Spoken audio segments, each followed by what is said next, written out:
E agora vamos falar de mapeamento funcional na nossa capacitação tecnológica de hoje, como o bioma cerrado se insere no ecossistema mundial.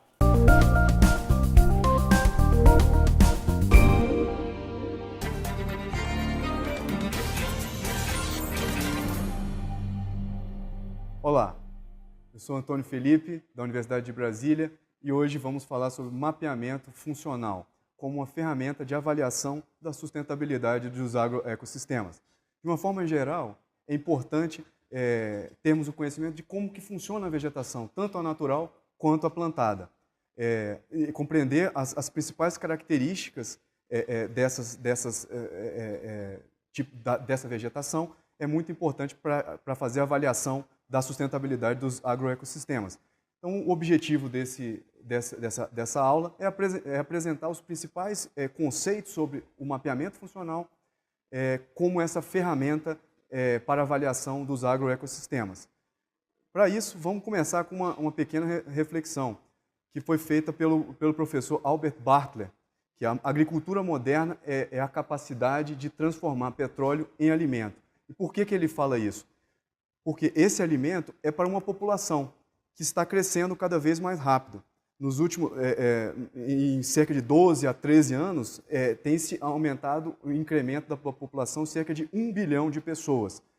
E com isso, aumenta-se a demanda, aumenta também o tempo que ela fica aqui e a extração de metano, CO2, perda de biodiversidade, perda de solo, mau uso dos recursos hídricos e todos com esses padrões exponenciais de crescimento, assim como a própria população, especialmente a partir da década de 50, quando ocorreu exatamente uma nova série de ocupações exatamente com essa agricultura moderna. Daí, percebe-se que precisamos de estabelecer limites para a humanidade conviver em segurança e manter-se sustentável a sua existência. E para isso, nesse contexto, diversos pesquisadores se reuniram e indicaram esses limites, que pode ser visto aqui naquela parte verde, naqueles círculos esverdeados ali, que indicam esses limites. Desses limites foram indicados 9 principais. Desses, 3 já foram ultrapassados. São eles ali a perda de biodiversidade, ciclo do nitrogênio e a mudança climática. Então, esses aí devem ser realizados estudos para reduzir, freando essas alterações, mas também tem os outros que ainda não ultrapassaram aqueles limites e que precisam de estudos para aprimorar a gestão desse recurso e manter a nossa existência. E quando a gente fala de agricultura, agroecossistemas, especialmente aquele mudança no uso da terra, que é muito importante para descobrir cada vez estratégias mais apropriadas para essa gestão desse recurso. E para isso, com uma estratégia, o incremento funcional da biodiversidade pode ser esse caminho apontado aí pelo professor Miguel Altieri, da Universidade de Califórnia, que é a chave para a sustentabilidade da produção. Ele estudou exatamente a importância da biodiversidade para os agroecossistemas. E em uma dessas passagens desse estudo, ele ressalta que as analogias da natureza elas podem servir como princípios para o desenvolvimento dos sistemas agrícolas. O que poderíamos compreender disso aqui? Biomimetismo. A natureza é a nossa principal fonte de inspiração. E assim como diversos tipos de formas arquitetônicas, designs de mesa, casas, móveis, o ser humano já vem utilizando. Então, o que isso significa para esse contexto? Significa que o sistema agrícola deve se aproximar, deve imitar o sistema natural. Esse é um caminho dessa sustentabilidade. E o funcionamento, então, dos sistemas naturais, ele deve ser a referência para a avaliação dessa sustentabilidade dos agroecossistemas. Apesar de parecer uma coisa ainda nova, mas já vem sendo tratado desde a década de 70 até hoje esse termo mimetismo, imitação da natureza pelo próprio sistema agrícola.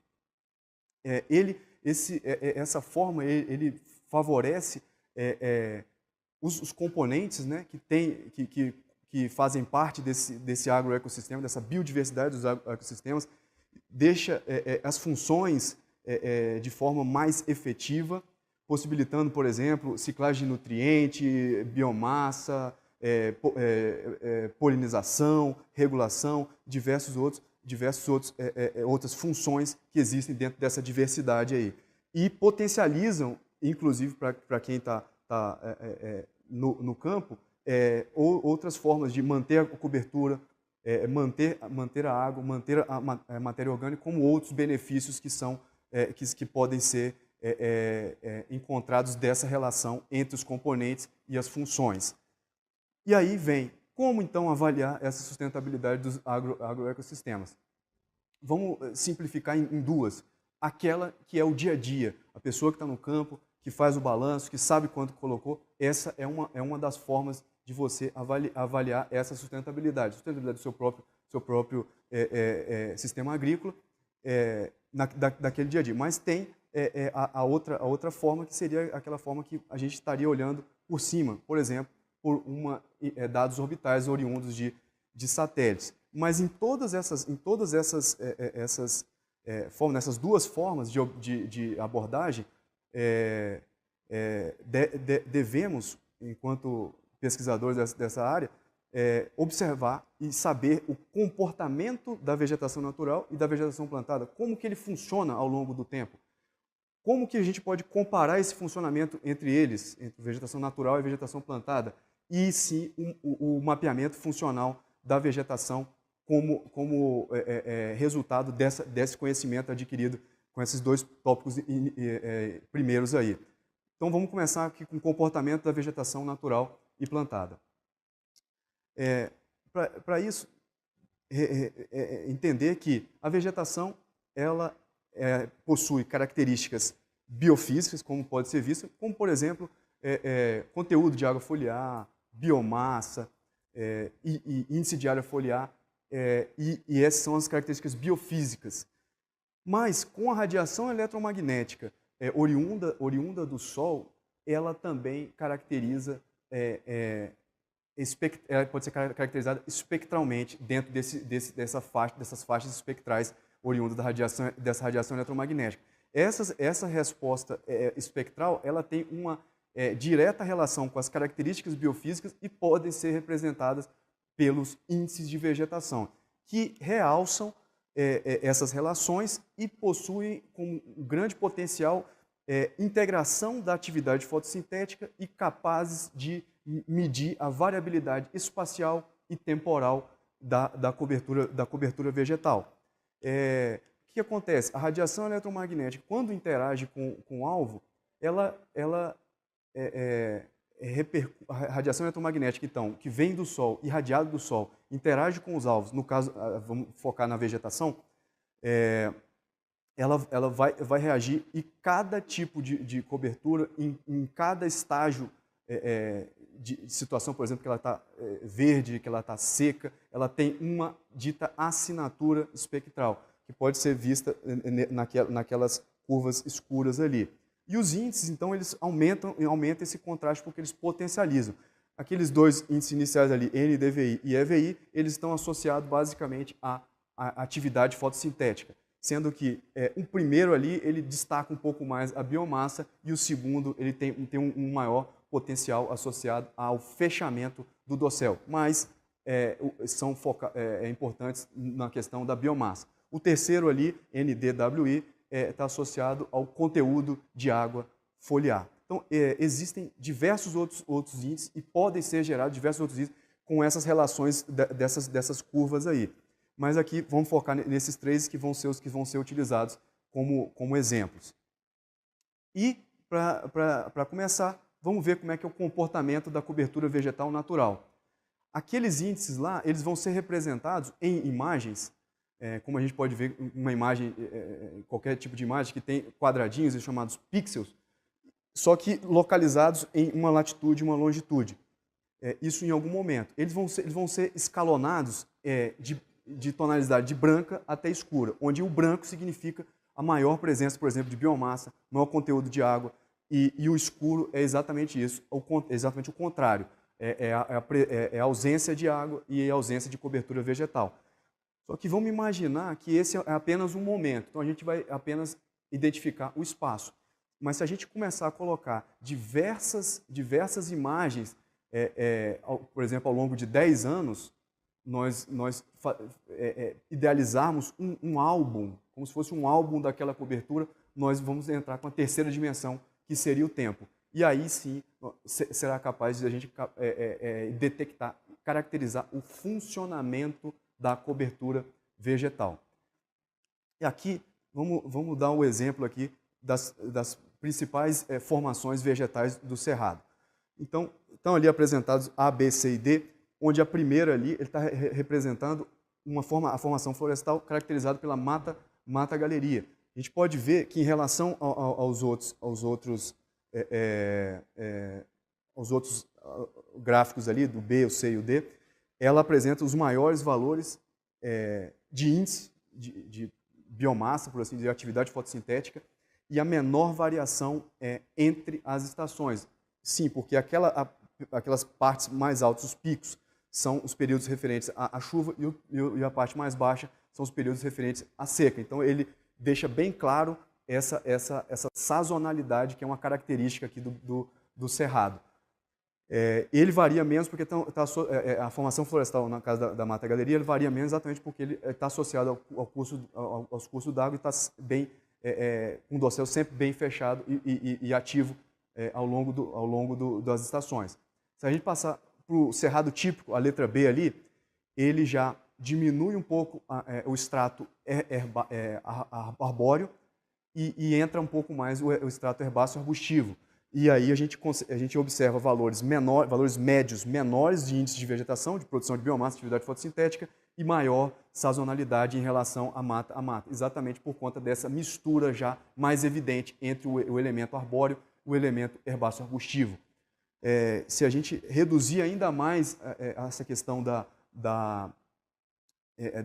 das proporções entre os elementos arbóreos e os elementos herbáceos arbustivos, nós podemos encontrar no cerrado tanto um cerrado ralo, quanto já uma transição para a formação campestre, que seria o campo sujo, com um predomínio da vegetação, da cobertura herbáceo arbustiva.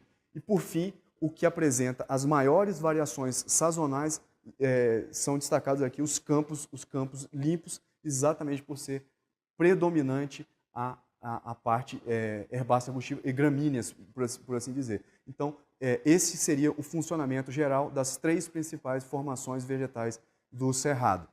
E a vegetação plantada?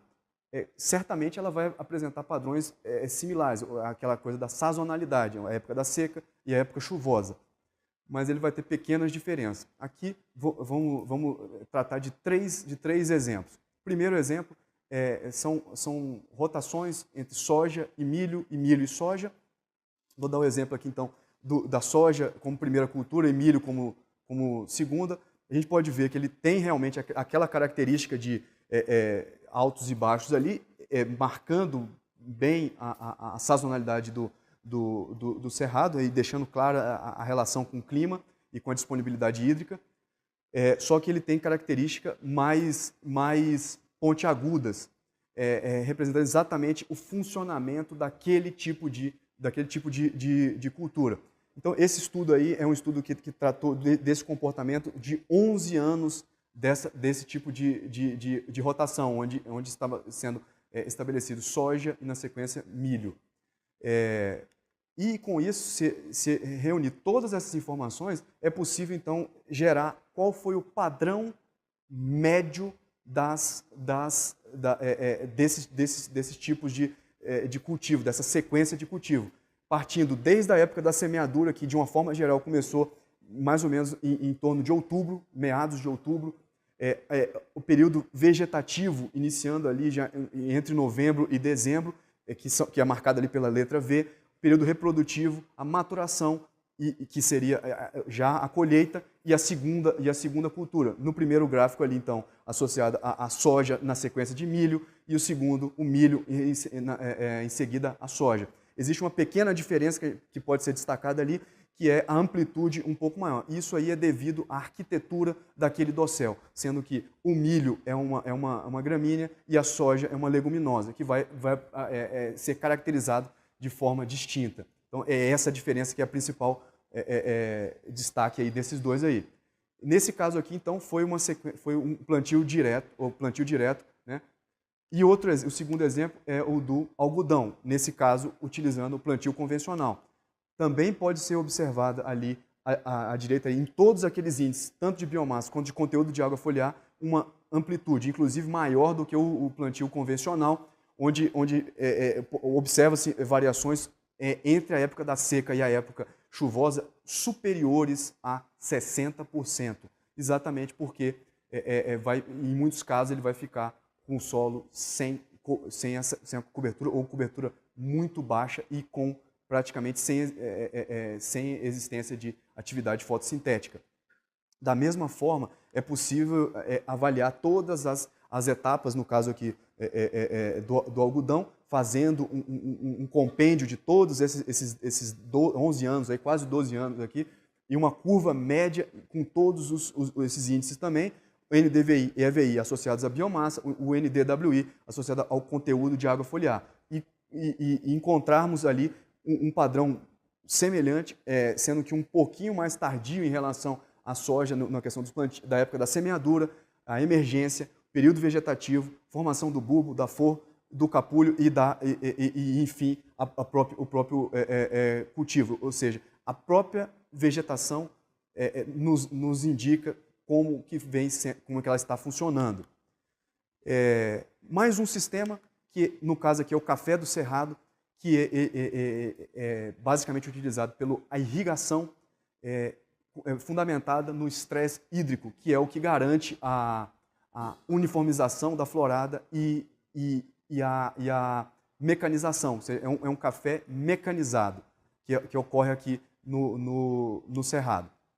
Da mesma forma, esse aqui são os 2 anos fenológicos, ele tem uma peculiaridade em relação às demais, porque ela já é uma cultura perene e inclui o elemento arbóreo, que seria a própria árvore. E é dividido em 2 anos fenológicos, de acordo com Camargo e Camargo, que determinou exatamente esses 2 anos fenológicos. Sendo que no primeiro ano vamos ter exatamente a parte vegetativa, sendo que ao final, tanto do primeiro quanto do segundo, a autopoda, que é esse mecanismo de perda de folhas e de galhos para a manutenção dessa cultura. Ao longo dos 2 anos, a gente pode ver que o primeiro lá, o NDVI, que a gente pode associar um pouco mais com a atividade fotossintética, ele se manteve bem constante ao longo desses 2 ciclos fenológicos.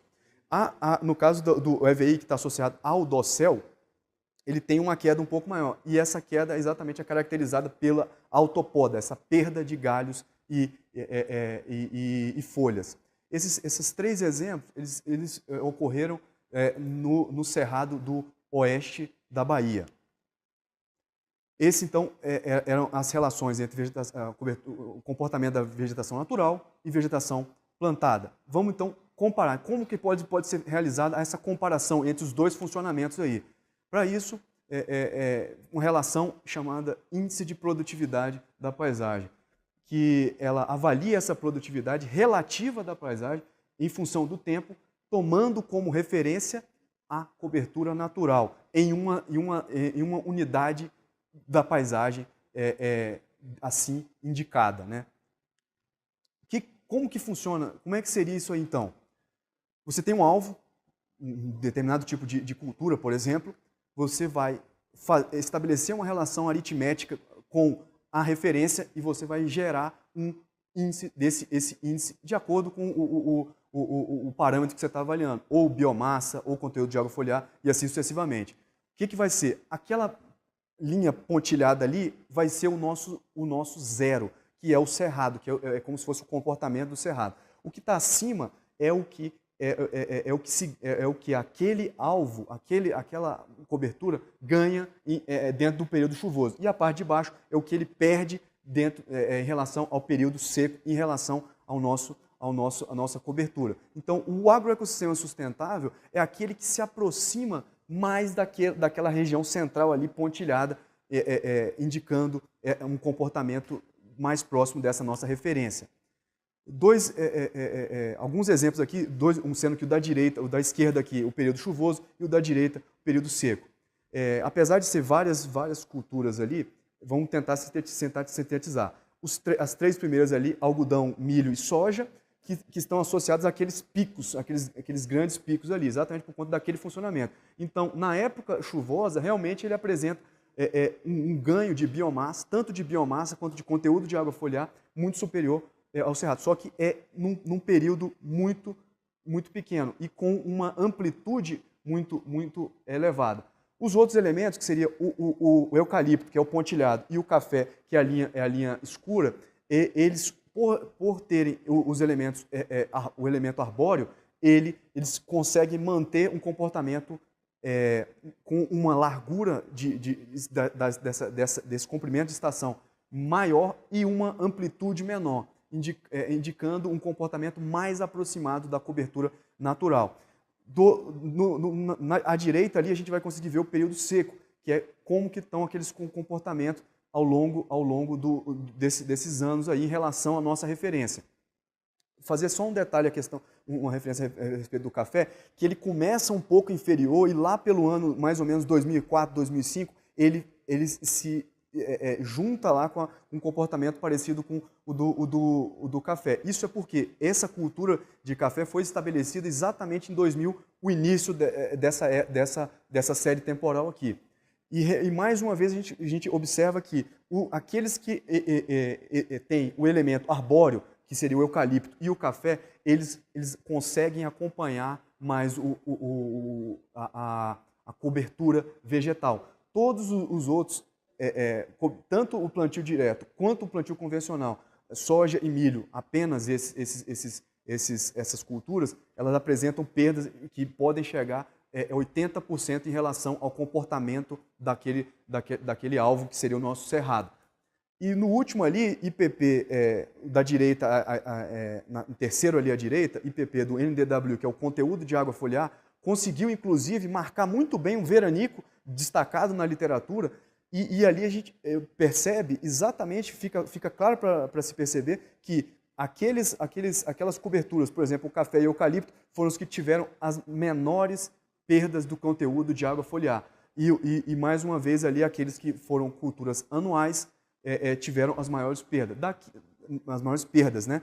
Daqui, então, a gente observa que para um sistema sustentável, temos que é necessário desenvolver manejos que ampliem essa estação e reduzam a amplitude.